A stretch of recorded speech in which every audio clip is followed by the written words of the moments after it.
লেখক প্রলয় কুমার নাথের বিধাতার লিখন। ভদ্রলোক কলকাতার একটি নামী কোম্পানিতে চাকরি করেন। ওনার উপার্জন ভালোই, তবে কোম্পানির চাকরি, তাই কাজের খুব চাপ। সেই কারণে 40 বছর বয়সে পা দিয়েও ভদ্রলোক এখনো বিয়েটা করে উঠতে পারেননি। এই নিয়ে অফিসের সবাই ওনাকে উপহাস করে। এমনকি ওনার বসও মাঝে মাঝে বলেন, আরে মিস্টার নাথ, এরপর তো আপনার চামড়া ঝুলে যাবে, দাঁত পড়ে যাবে, মাথায় টাকও আসবে, তখন আর কোন মেয়ে আপনাকে পছন্দ করবে? ঠিক এরপরই তিনি আবার একগুচ্ছ ফাইল প্রলয়বাবুকে ধরিয়ে দিয়ে বলেন, কালকের মধ্যেই কাজ কমপ্লিট চাই। বেচারা প্রলয়বাবু সবকিছু মুখ বুজে সহ্য করেন। এমন একদিন প্রলয়বাবুর জন্য এক দূর গ্রাম থেকে একটি বিয়ের সম্বন্ধ এলো। মেয়েটির ছবি দেখে প্রলয়বাবু একেবারে মুগ্ধ হয়ে গেলেন। মেয়েটি ফর্সা, সুন্দরী, একেবারে যেন লক্ষ্মী প্রতিমা। প্রলয়বাবু নিজেও লম্বা চওড়া সুদর্শন। তার গায়ের রং দুধে আলতা না হলেও পুরুষ মানুষ হিসাবে অনেকটা পরিষ্কারের দিকেই। বিয়েটা ঠিক হয়ে গেল, তবে বিয়ের আগে প্রলয়বাবু সরাসরি কিন্তু কখনোই মেয়েটির সাথে দেখা সাক্ষাৎ করলেন না, কারণ অফিস থেকে ছুটি পাওয়াই দুষ্কর। বিয়ের দিন নতুন কোচানো ধুতি, সিল্কের পাঞ্জাবি, নাগরাই জুতো পরে, কাঁধে সাদা শাল চাপিয়ে, পরিপাটি করে চুল ও মোটা গোপ ছেটে, মাথায় টোপর পরে প্রলয়বাবু যখন বিয়ে করতে বেরোলেন, তখন পাড়ার লোক তাকে দেখতেই থাকলো। এমন সুপুরুষ বরের না জানি কত সুন্দর বউ হবে ভেবে। কিন্তু তখনও ভদ্রলোক জানেন না কি ভয়ানক পরিস্থিতি হতে চলেছে তার বিয়ের সময়। যথাসময়ে বিয়ের মণ্ডপে প্রলয়বাবুর সামনে কনেকে নিয়ে আসা হয়েছে। সে যখনই নিজের মুখের ওপর থেকে পান পাতা সরালো, তখনই প্রলয়বাবুর ভিমরি খাওয়ার জোগাড়। এ তো সেই মেয়ে নয় যার ছবি তার কাছে পাঠানো হয়েছিল। এই মেয়েটির মুখ চোখের চেহারা খারাপ নয়, কিন্তু তার গায়ের রং আলকাতরার মতো কালো। এর মানে গ্রামের লোক প্রলয়বাবুকে ঠকিয়েছে। প্রলয়বাবু রাগে উত্তেজনায় ঘেমে উঠলেন। বললেন যে এই বিয়ে তিনি কিছুতেই করবেন না। কিন্তু গ্রামের মাতব্বর মানুষেরা ততক্ষণে তাকে ঘিরে ধরেছে। তারা জোর জুলুম করে প্রলয়বাবুকে বাধ্য করলো ওই মেয়েটিকে বিয়ে করতে। ফুলশয্যার রাত্রে প্রলয়বাবু মেয়েটির মুখ দর্শন করলেন না। তিনি শুধু দূর থেকে বললেন, কি নাম তোমার? শ্যামলী। অস্ফুট কণ্ঠে মেয়েটি জবাব দিল, তুমি কি জানো, আমাকে অন্য মেয়ের ছবি দেখিয়ে ঠকিয়ে জোর করে তোমার সাথে বিয়ে দেওয়া হয়েছে? রাগে চিৎকার করে উঠলেন প্রলয়বাবু। বেনারসির ঘোমটার আড়াল থেকে মেয়েটি ফুপিয়ে কেঁদে বলল, জানি, কিন্তু আমার যে কিছুই করার ছিল না। সৎপথে কোনো পাত্রই আমাকে বিয়ে করতে চাইছিল না। আমার জীবনটা গলগ্রহ হয়ে উঠেছিল, তাই আমার বাড়ির লোক আমাকে কোনো মতে কাঁধ থেকে ঝেড়ে ফেলতে এই ফোন দিয়ে এঁটেছে। কিন্তু বিশ্বাস করুন, আমি আপনাকে ঠকাতে চাইনি। আপনি একজন অতি সজ্জন ভালো মানুষ, সুপুরুষ। আপনাকে বিয়ের মণ্ডপে ওই অবস্থায় দেখে আমার নিজেই ওখান থেকে চলে যেতে ইচ্ছা করছিল, কিন্তু পারলাম না। থাক, আর বলতে হবে না। রাগে গর্জে উঠলেন প্রলয়বাবু। শুনে রাখো শ্যামলী, আমি তোমাকে কোনোদিনই নিজের স্ত্রী হিসাবে মেনে নেব না। আর কিছুদিন অপেক্ষা করো, আমি আইনি পথে তোমাকে ডিভোর্স দেব। এই বলে গলার মালা ও মাথার টোপর ছুঁড়ে ফেলে দিয়ে ধুতির কোচাটা সামলে রাগে কাঁপতে কাঁপতে সেই ঘরের পাশের বারান্দায় এসে দাঁড়ালেন প্রলয়বাবু। একটা সিগারেট ধরালেন। তার শুধু মনে পড়ছিল তার বিয়ের সময়ের দৃশ্যগুলো, যেখানে তাকে গ্রামবাসীগুলো ঠকিয়ে সকলের সামনে হাসি ঠাট্টার পাত্র করে তুলেছিল। ওদিকে ঘরের ভেতর থেকে ভেসে আসতে লাগলো শ্যামলীর ফুপিয়ে কান্নার শব্দ। এইভাবেই কাটতে লাগলো প্রথম কয়েকটি দিন। প্রলয়বাবুর মধ্যে একজন নতুন বিবাহিত মানুষের কোনো লক্ষণই দেখা যাচ্ছিল না। প্রতিদিন রাত 9টা অবধি অফিসে কাটিয়ে পরের কয়েক ঘন্টা একটি বারে কাটিয়ে আকণ্ঠ মদ্যপান করে টলতে টলতে তিনি রোজ বাড়ি ফিরতেন। শ্যামলী কিন্তু বিনা বাক্য ব্যয়ে ঘরের সব কাজ করত। ঘরদোর পরিষ্কার করা থেকে রান্না বান্না, প্রতিদিন সকালে প্রলয়বাবুকে সকালের জলখাবার দেওয়া, তার অফিসের ব্যাগ টিফিন গুছিয়ে দেওয়া, তার জামা কাপড় কাচা ধোয়া, এমনকি রাতে মদ্যপ অবস্থায় ফিরলে তাকে ধরে এনে বিছানায় শুইয়ে দিয়ে তার জুতো অবধি খুলে দেওয়া। কিন্তু প্রলয়বাবু শুধু কারণে অকারণে গায়ে রং নিয়ে নানা ভর্ৎসনা করে যেতেন শ্যামলীকে। শ্যামলী কোনো প্রত্যুত্তর দিত না, শুধু নীরবে চোখের জল ফেলত। সে বুঝতে পেরেছিল এই যে মানুষটা তার দু চোখের বিষ, তাকেই সে প্রাণের থেকে বেশি ভালোবেসে ফেলেছে। এই কথা জেনেও যে এই মানুষটার জীবন থেকে কিছুদিন পরেই তাকে বেরিয়ে যেতে হবে। কিন্তু মানুষের মন কখনো এক থাকে না। শ্যামলীর এই অমায়িক ব্যবহারে প্রলয়বাবুর বরফ কঠিন হৃদয় যেন একটু একটু গলতে লাগলো। একদিন সকালে প্রলয়বাবুর জন্য সকালের জলখাবার করার সময় তার অমলেটের পেঁয়াজ কাটতে গিয়ে হঠাৎ করে ধারালো চাকুটি শ্যামলীর আঙুলের ওপর বসে গেল। তার আঙুল কেটে রক্ত বেরিয়ে এলো। প্রলয়বাবু কি একটা কাজ করতে রান্নাঘরে এসে এটা দেখে ফেললেন ও হঠাৎ মেয়েটার জন্য তার মনে এই প্রথমবার একটু মায়া হলো। তিনি তখনই ওর হাতে ব্যান্ডেজ লাগিয়ে দিয়ে আমতা আমতা করে বললেন, আজ আর তোমাকে রাখতে হবে না শ্যামলী, আমি বাইরে থেকে খেয়ে নেব। সেই দিন অফিস থেকে একটু তাড়াতাড়ি ফিরলেন ভদ্রলোক। আজ আর তিনি মদ খেয়ে আসেননি। অফিসের পাশের দোকান থেকে গরম গরম সিঙাড়া কিনে এনেছেন তিনি। শ্যামলীকে অবাক করে নিজেই 2 কাপ চা বানালেন প্রলয়বাবু। সিঙাড়াগুলো 2 জায়গায় ভাগ করে চা সিঙাড়া তুলে দিলেন শ্যামলীর হাতে।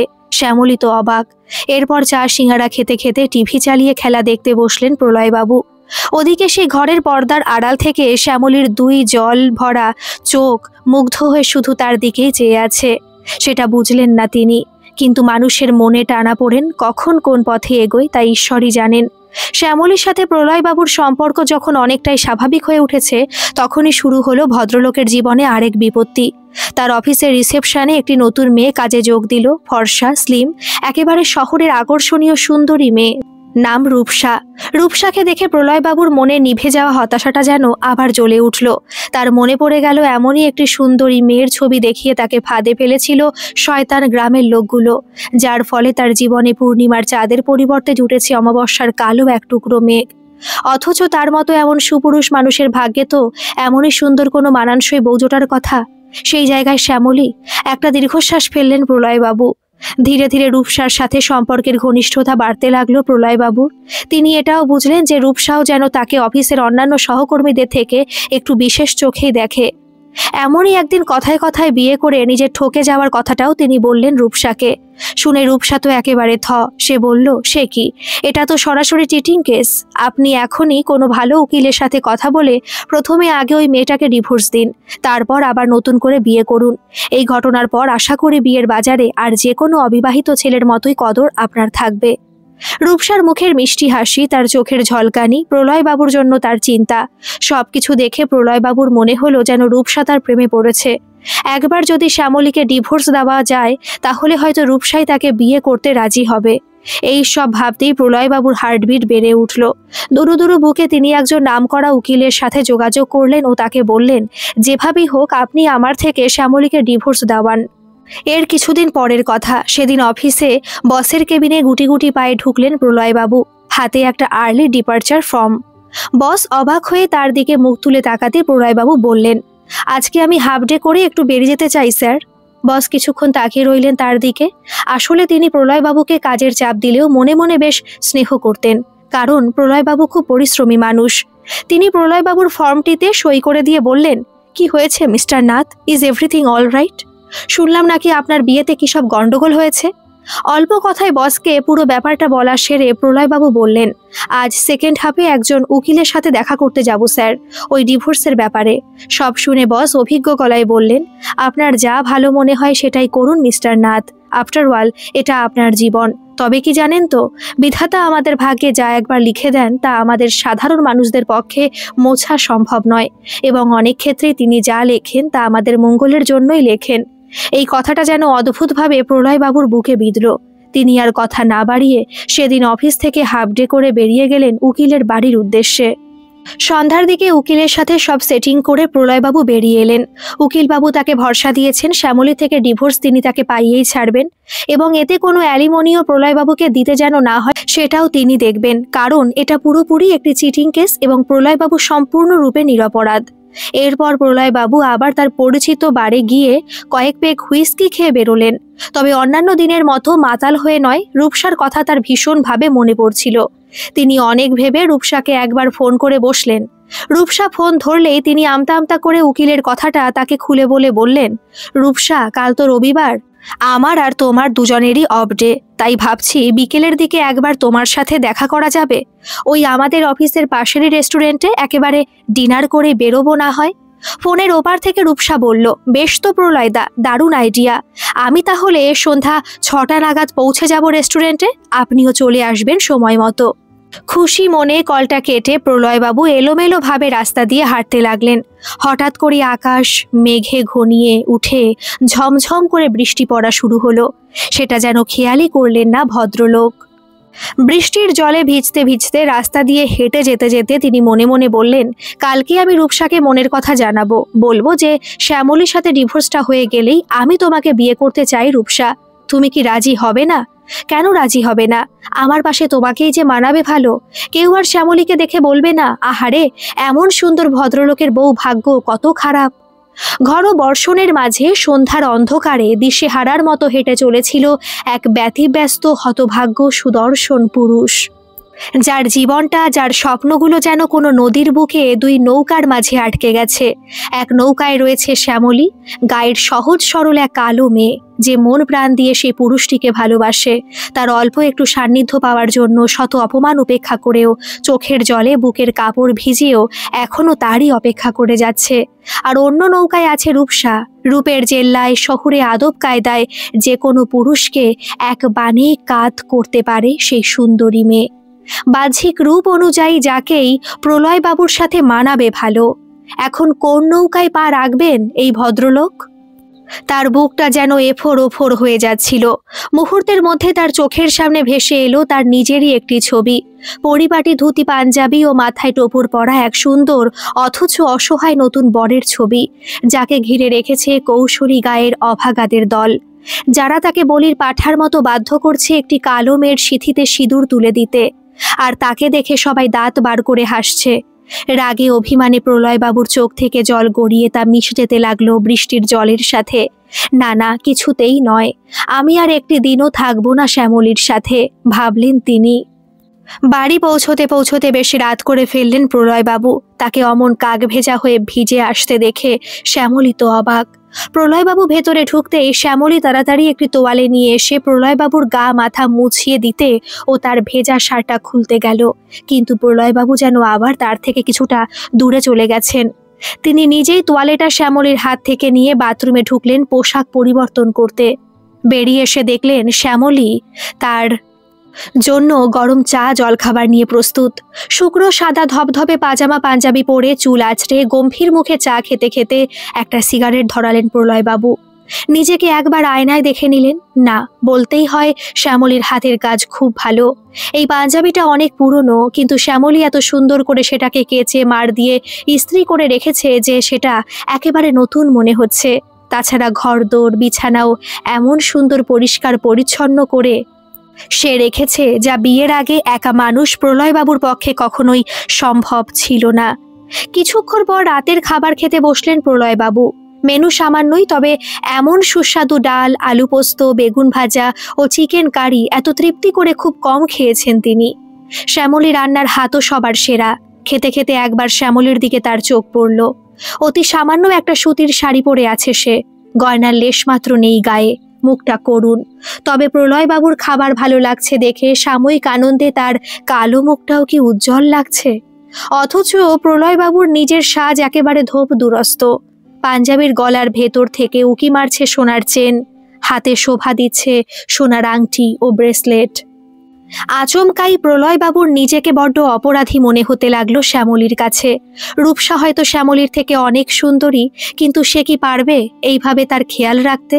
তার কম্পিউটারে কিবোর্ড ও মোবাইলের স্ক্রিন টেপা আঙুলগুলো কি গৃহকন্যার এই সকল কাজ করতেও প্রস্তুত?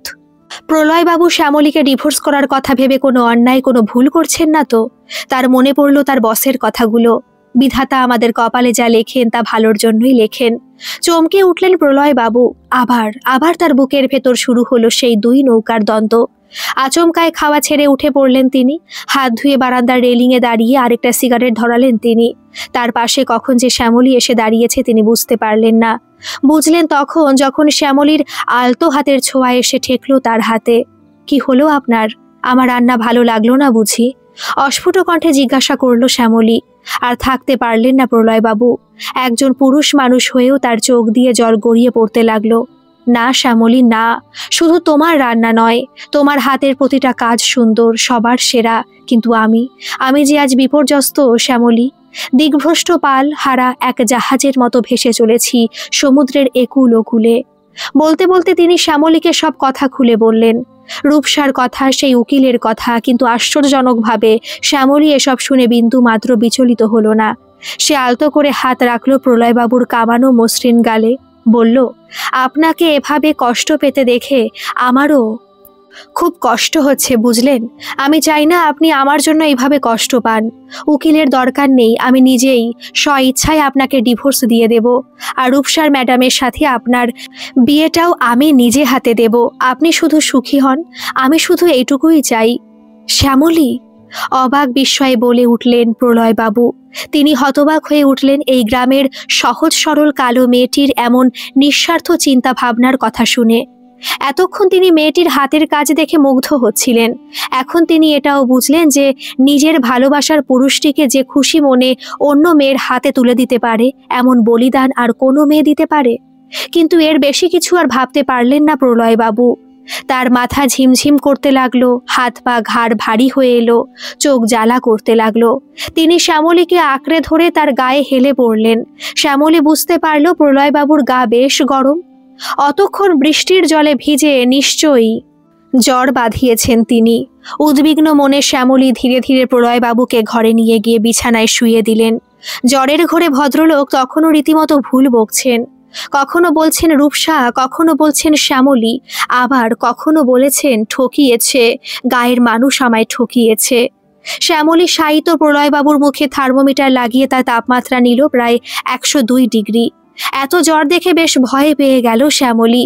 সে তাড়াতাড়ি একটি জ্বরের ওষুধ প্রলয়বাবুকে খাইয়ে দিল এবং তার কপালে জলপট্টি দিতে লাগলো। এইভাবে রাতের অনেকটা সময় কেটে গেল। জ্বরের ঘোরে প্রলয়বাবুর সুন্দর মুখের দিকে শ্যামলীর নজর গেল এবং মুহূর্তের মধ্যেই তার বুকের ভেতরটা হুহু করে উঠল। এই মুখ দেখে তার মনে পড়ে গেল তার সাথে এই ভদ্রলোকের বিয়ের দৃশ্যগুলো। সেদিন যতক্ষণ অবধি শ্যামলী পান পাতায় নিজের মুখটা ঢেকেছিল, ততক্ষণ অবধি ভদ্রলোকের মুখে হাসি ছিল। কিন্তু যে মুহূর্তে শ্যামলী নিজের মুখ দেখিয়েছিল, সেই মুহূর্ত থেকে যেন ওই মুখ থেকে হাসি উধাও হয়ে গেছে। শ্যামলী একবার নিজের মুখটা ঘরের পাশে থাকা ড্রেসিং টেবিলের আয়নায় দেখল। সত্যিই তো, তার চামড়ার রঙের মতো সে নিজেও যেন এক ফালি কালো অভিশাপের ছায়া এনে দিয়েছে এই ভদ্রলোকের জীবনে। শ্যামলীর দুই চোখের জল তার গাল বেয়ে ফোঁটা ফোঁটা পড়তে লাগলো প্রলয়বাবুর মুখে। আজ এই প্রথমবার নিজের প্রতি খুব খুব ঘৃণা বোধ হতে লাগলো শ্যামলীর। কেন তাকে ঈশ্বর এই কালো রং নিয়ে জন্ম দিলেন?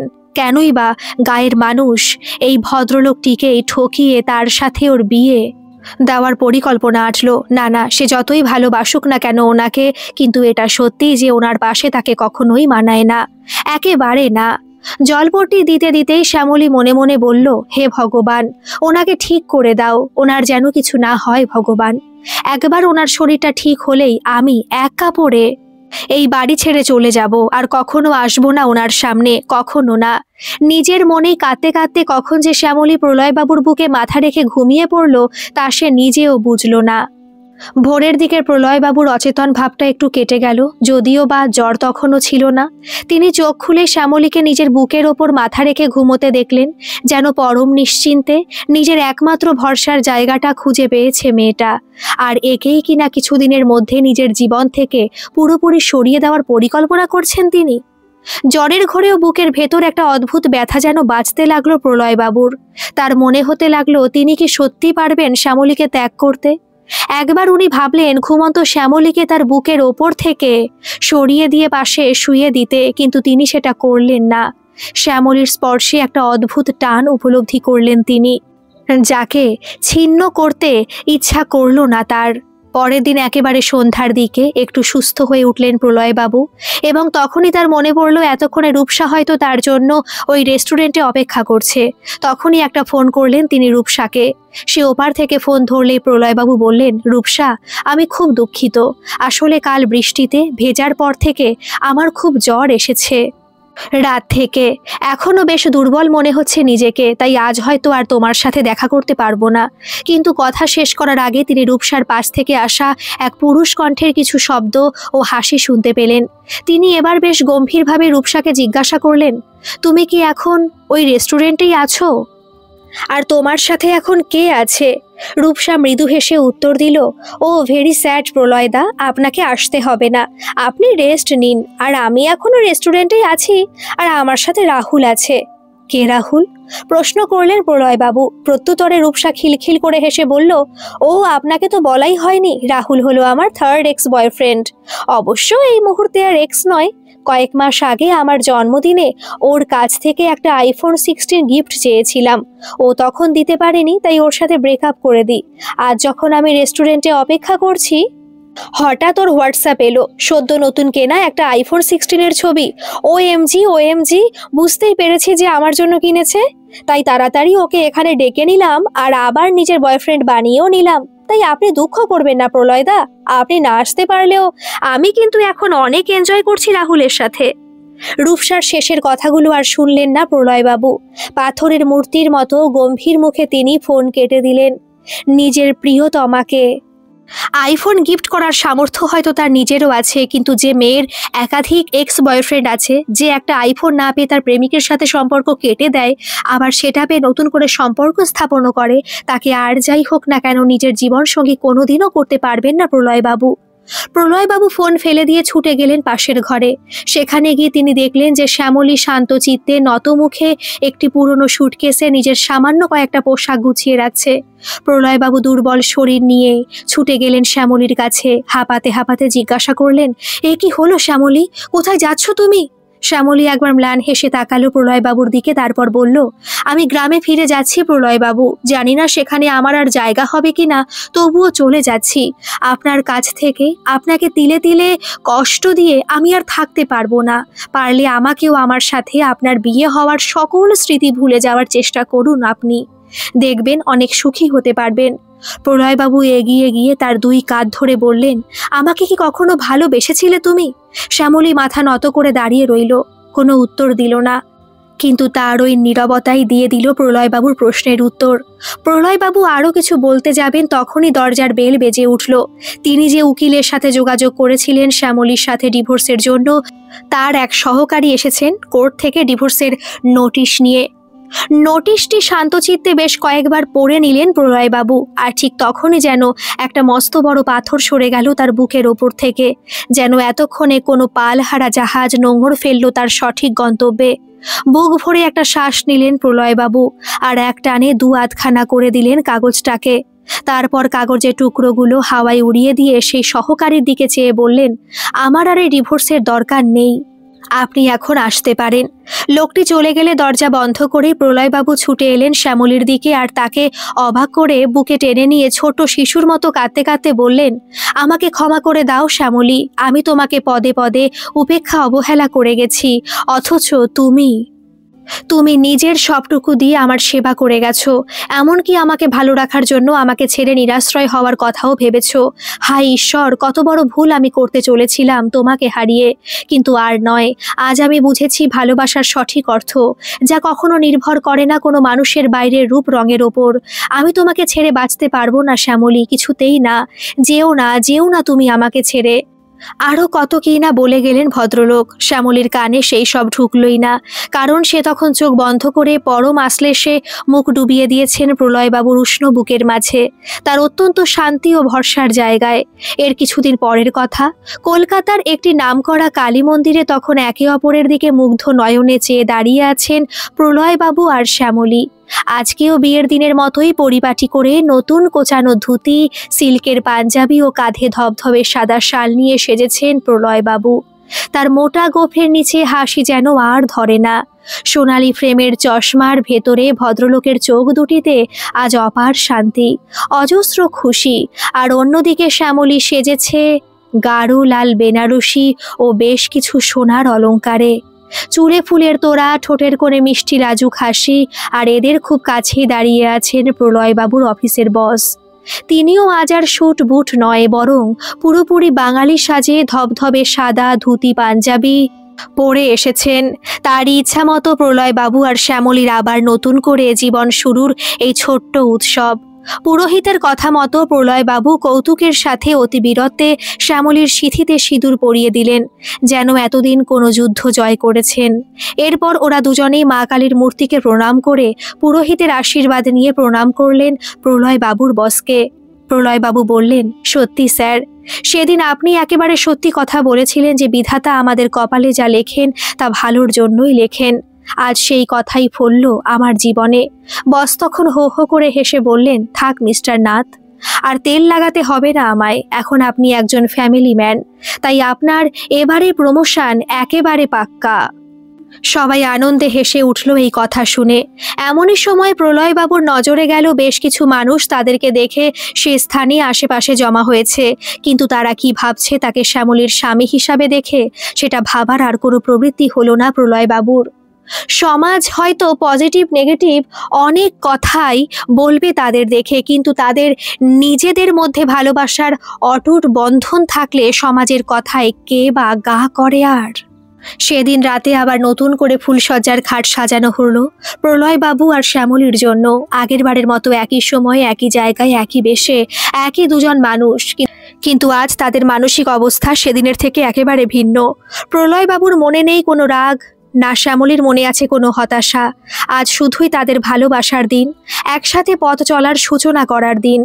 প্রলয়বাবু শ্যামলীর দিকে মুগ্ধ নয়নে চেয়ে বললেন, কথা দাও এইভাবেই আমার পাশে সারা জীবন থাকবে, আমাকে ভালোবাসবে, আমার খেয়াল রাখবে। লাজুক হেসে শ্যামলী শুধু পরম যত্নে প্রলয়বাবুর হাত দুখানি নিজের হাতের ভেতর রাখল, মুখে কিছুই বলল না। আরও একবার তার সেই মধুর নীরবতাই জানান দিল তার সম্মতির কথা। গল্পটি কেমন লাগলো অবশ্যই কমেন্ট করে জানাবেন, আর ভালো লাগলে একটা সাবস্ক্রাইব করে আমার পাশে থাকবেন। ধন্যবাদ।